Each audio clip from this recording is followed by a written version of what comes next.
It's like less than 1% of agents that sell 25 homes or more per year. And that's where the money in real estate actually gets interesting. You're bringing home $20,000 to $25,000 a month of income. That's really fun. You can put 10, 12, 15 grand away for savings. But to get there, you have to be really stingy about your time. And what I mean by this is that you can't spend a whole bunch of time with an unqualified buyer. The cool thing around the NAR settlement back in the spring of 2024 is that now we're required to sit down with a buyer, explain how we work with buyers, and get them to either say yes or no to have a relationship with us. And we have to tell them what our commissions are, how we get paid, the different ways that we get paid, and what the process will look like. Gone are really the days of where you're like hoping and hauling is the expression. You're just hoping that this buyer that's sitting in your car, taking your Saturday afternoons, your evenings, looking at homes, you're just hoping that they transact on a property and you can sort of befriend them over time. Versus now the buyer side of the business is more actually like the listing side of the business, where you sit a buyer down, you present your services, and here's why you should sign me as your buyer agent, because I present these services and I'm going to represent you in the best way possible.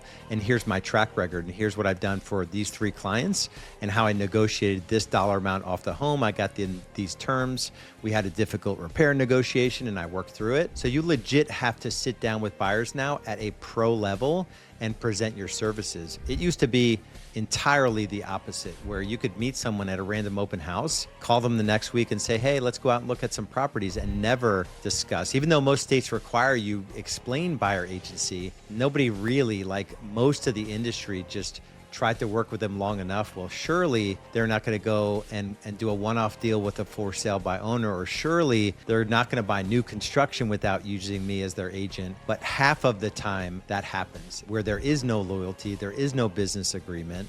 So as you consider the buyer side of your business, make sure your buyer presentations and your buyer processes, your buyer packets, when you set a consultation, the video message you send after you set that consultation, how you qualify that appointment, and the questions you ask before you meet with them, and even the materials you send to them. We have a pre-buyer appointment packet, similar to a pre-listing packet, where you will actually be able to send them marketing collateral ahead of time about how you work with buyers, your resume, your buyer guide, in a package sent to them at their home or at their business, where they now have a decision to make. When they sit down with you, now they know it's on, you're going to present your services, and they can sign you as their agent.